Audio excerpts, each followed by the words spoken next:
छात्र आंदोलन पे बात करने वाला भगवान को गाली क्यों देगा, धर्म को बीच में क्यों लाएगा, अल्लाह को क्यों महान बता रहा होगा, किसी भी धर्म पर आकर बातचीत क्यों करेगा। छात्र आंदोलन पर बात करने वाले जो लोग हैं वो उमर खालिद की रिहाई की मांग क्यों करेंगे, अफजल पर क्यों मतलब आके अफजल को डिफेंड करेंगे, वो आके वीर सावरकर को गाली क्यों देंगे, प्रधानमंत्री को छात्र मारने का धमकी देगा। बताइए छात्र आंदोलन को पत्थर कहाँ से मिल रहा है पत्थर चला देने के लिए। ये छात्र आंदोलन नहीं है, ये मतलब एकदम व्यवस्थित तरीके से ना एक इन लोगों ने एक्सपेरिमेंट किया है जेएनजी के द्वारा किस तरीके से माहौल को ख़राब किया जाए। उमर खालिद पर पोस्ट लिखने वाला अभिजीत दीपके जो खुद राष्ट्रद्रोही के सपोर्ट में कंटिन्यू लिखता है, वो छात्रों के लिए बहुत ज़्यादा शुभचिंतक बना हुआ है। खुद सोनम वांगचुक जो छात्रों के भविष्य के साथ खेलता आया है, वो आज छात्रों का इतना बड़ा हितैषी बना हुआ है, जो पाकिस्तान इस्लामाबाद में जाके वीडियो शूट किया करता था।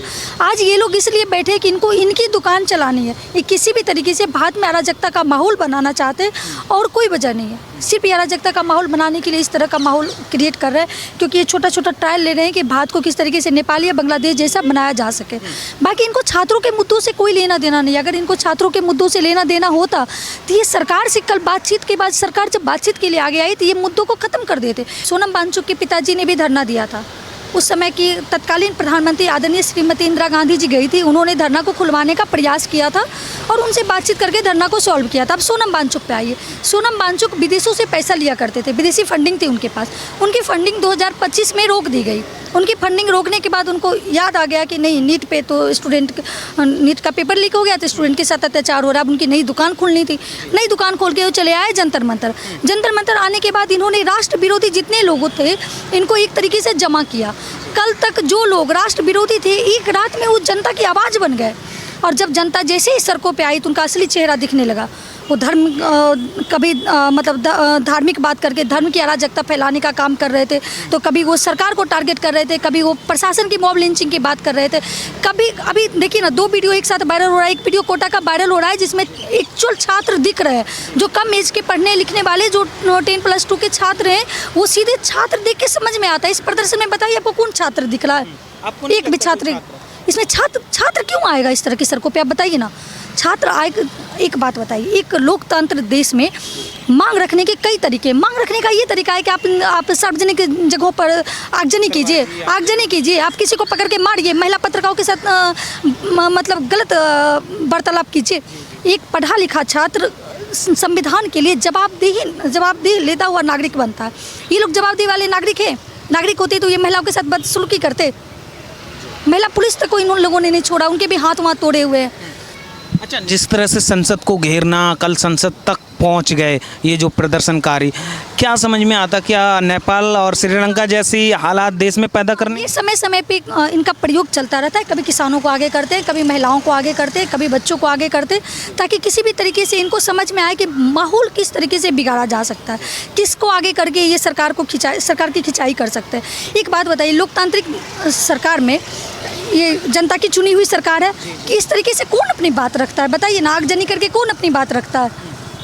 वो तो कह रहे हैं कि धर्मेंद्र प्रधान का इस्तीफा चाहिए हमें। ये तो धर्मेंद्र प्रधान के इस्तीफे तक नहीं रुके, इन्होंने गृह मंत्री का भी इस्तीफा मांगा, इन्होंने प्रधानमंत्री तक को गाली दी। ये कौन से संविधान को मान रहे हैं? बताइए। अब आप वो प्रधानमंत्री का भी इस्तीफा मांग रहे हैं? अरे ये तो वो ही तो बोलेगा आपको कि ये तख्ता पलट करने की साजिश कर रहे थे। ये आम जनता को सड़कों पे लाके और उसकी आड़ में ये किसी भी तरीके से एजेंडे चलाकर ये बस साबित करना चाह रहे थे कि मैं कंट्रोल कर सकता हूँ। केजरीवाल ने खुलेआम कहा ये था कि जेएनजी को सड़कों पर आकर भारत को नेपाल जैसे हालात बनाने चाहिए। राहुल गांधी ने कहा है कि एजुकेशन सिस्टम पूरी तरह ख़त्म हो चुका है इस देश में और बीजेपी बिल्कुल फेल है, युवाओं का भविष्य बर्बाद कर रही है मोदी सरकार। आज राहुल गांधी ने, भाजपा कितने साल से शासन में आई है? 15 साल से। 15 साल पहले किसकी गवर्नमेंट थी? कांग्रेस की गवर्नमेंट थी। मतलब भाजपा का तीसरा टर्म का सरकार है। इससे पहले गवर्नमेंट कांग्रेस की थी। फिर कांग्रेस की शासनकाल में इतनी अच्छी शिक्षा व्यवस्था थी कि इनके बच्चे क्यों विदेश पढ़ने जा रहे थे? बताइए। खुद प्रियंका गांधी विदेश से पढ़े हुए, राहुल गांधी विदेश से पढ़े हुए, इनके बच्चे विदेश से पढ़े हुए, इंदिरा गांधी विदेश से पढ़ी हुई है, ये क्यों विदेश पढ़ने जा रहे थे? भारत में शिक्षा व्यवस्था नहीं थी क्या? ये तो खुद सरकार में थे। आम जनता के नाते मैं आपसे एक सवाल पूछती हूँ, ये प्रदर्शनकारी जो बातचीत करने के लिए आए, ये इनसे आप किस मुद्दे पे बात कीजिएगा? बताइए। क्या ये जनता के मुद्दे पे बात कर रहे हैं? कर ही नहीं रहे हैं। ये धर्म के मुद्दे पे बात कर रहे हैं, बात कर ही नहीं रहे, विकास के मुद्दे पर बात कर रहे हैं, बात कर ही नहीं रहे। इनको किसी मुद्दे से तो लेना देना ही नहीं है। इनका एक अलग अपना राष्ट्रद्रोही एजेंडा है जिसके लिए इनको फंडिंग दी गई है कि शहर की व्यवस्थाओं को किस तरीके से खराब किया जाए। ये बस उसी मुद्दे को लेकर अड़े हुए हैं। इनके पास सिर्फ वही एक मुद्दा है कि शहर में अराजकता की स्थिति किस तरीके से बनाई जा सकती है। मतलब मोदी सरकार को बदनाम किया जाए, देश की मतलब वैश्विक लेवल पे ये शुरू से भारत को ही बदनाम करते आए। अभी जब ऑपरेशन सिंदूर चल रहा था तब भी ये चिल्ला रहे थे ना। हर चीज़ में तो इनका काम ही है चिल्लाना। छात्रों के नाम पे प्रदर्शन है ही नहीं, शुरू से ही छात्रों के नाम पे प्रदर्शन नहीं था।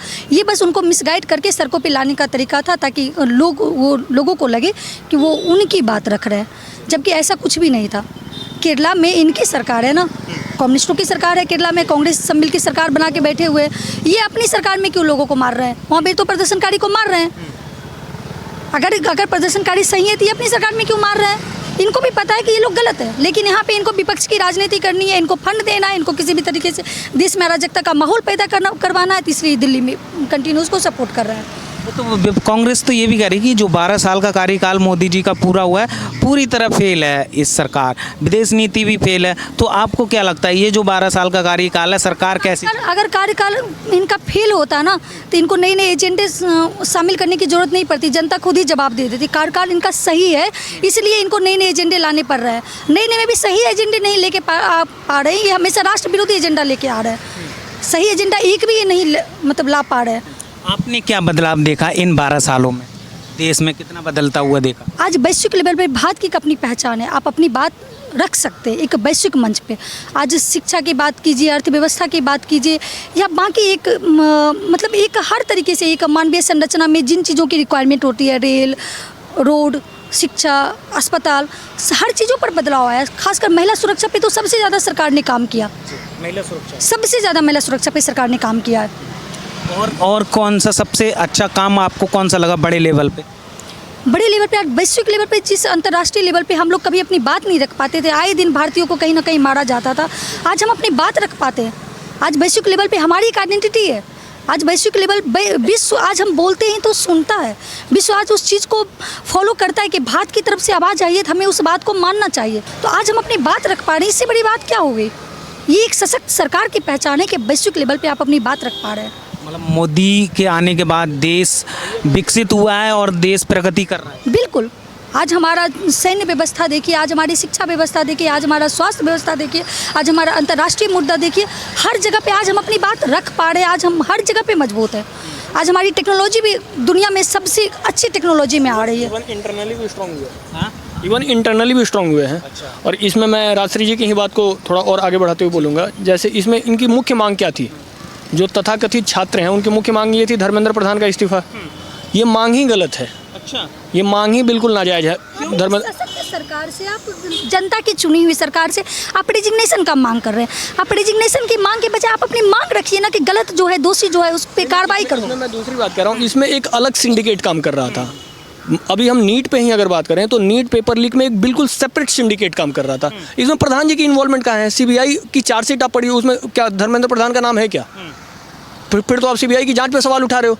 सीबीआई की जो चार्जशीट है उसमें धर्मेंद्र प्रधान का नाम कहाँ है? टेक्निकली कहीं नाम है क्या? वो कह रहे हैं कि जिम्मेदार तो बनिए ना, जिम्मेदारी ले ना सरकार। एक बात बताइए, जिम्मेदार उसको बनाइएगा ना जो उसमें दोषी है। जो दोषी नहीं है उसको कैसे जिम्मेदार बनाइएगा? जिम्मेदारी तो सरकार ले ही रही है ना, तभी तो लूप होल्स को रिफॉर्म कर रही है। जिम्मेदारी बोलने से बस थोड़ी होता है, काम करने से होता है। सरकार जिम्मेदारी कैसे भरोसा कर सकते हैं सरकार इस्तीफा दे तभी हम हटेंगे इधर होता है। ये मांग ही बिल्कुल गलत है। ऐसे कल को ये प्रधानमंत्री का इस्तीफा मांगेंगे, ये मांग रुकेगी थोड़ी। आज प्रधान का इस्तीफा है, कल को मोदी का इस्तीफा। ये तो पूरी चेन समझिए ना, मॉडल्स ऑफ ऑपरेंडी समझिए। ये चलता रहेगा, ये रुकेगा थोड़ी। धर्मेंद्र प्रधान इसमें कहाँ इन्वॉल्व है टेक्निकली? पहले ये तो बताएं।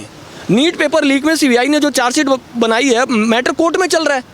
उसमें 8 या 9 लोग जो हैं, आप देखिए उनके नाम है। बिल्कुल पेपर लीक नीचे से होता है। ये कोई भी व्यक्ति जो ये गलत काम करना चाहता है उस सिस्टम के लूप होल को पकड़ता है और कुछ लोगों को मैनेज करके अपना काम कर लेता है। अब क्या सब कुछ धर्मेंद्र प्रधान के संज्ञान में थोड़ी होगा कि क्या चल रहा है? जब संज्ञान में आया तो उस पे संज्ञान में की गई ना, दोबारा परीक्षा को कैंसिल करके परीक्षा करवाया गया ना। अब ये चाहते हैं कि धर्मेंद्र प्रधान आके बोल दें कि मैं गलत हूँ, जो गलती की ही नहीं है उसके लिए मुंह से ये निकल। ये तो बिल्कुल ही टेक्निकली गलत है ना। ये बिल्कुल बेवकूफ़ और थर्ड क्लास लोग हैं। तो मतलब आपको क्या समझ में आ रहा है प्रदर्शन के पीछे क्या? नीट लीक है, इसको टूल किट बनाया गया है। ये एक प्रकार का टूल किट है। इनको कुछ मिला, अब सरकार को किसी प्रकार से तो आप वो करोगे ना, गिराओगे कि किसी तरीके से कुछ मुद्दा मिल नहीं रहा है, और एक स्टेबल गवर्नमेंट है ये, तो उसके लिए इसको पकड़ के जैसे blackmailing, it's a type of, आप ऐसे समझिए ब्लैकमेल किया जा रहा है सरकार को।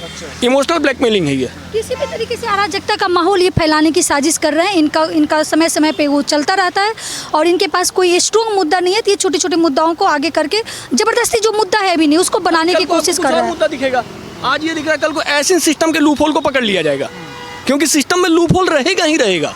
आप सिस्टम को कभी भी अगर आप सोचोगे 100% एक्यूरेट बना दोगे, अंग्रेजों का बनाया हुआ सिस्टम है ये 100% तो पूरा वो हो नहीं सकता। अंग्रेजों ने वैसे ही लूप होल के साथ एक सिस्टम दिया था आपको, कोई बहुत प्योर सिस्टम नहीं है ये कोई महाभारत का सिस्टम नहीं है और रामायण का सिस्टम जहाँ पे लूप होल नहीं है।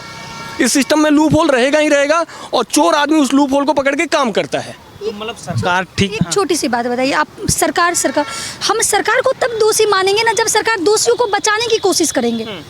सरकार तो खुद उस पे सीबीआई जांच बैठा रही है, सरकार तो खुद उसको खोज रही है, सरकार कंटिन्यूस पे एक्शन ले रही है। सरकार ने एग्जाम को कैंसिल करके दोबारा एग्जाम करवाया, उसमें यथासंभव सुरक्षा व्यवस्था की कोशिश की गई, तो आप सरकार को गलत कैसे कहिएगा?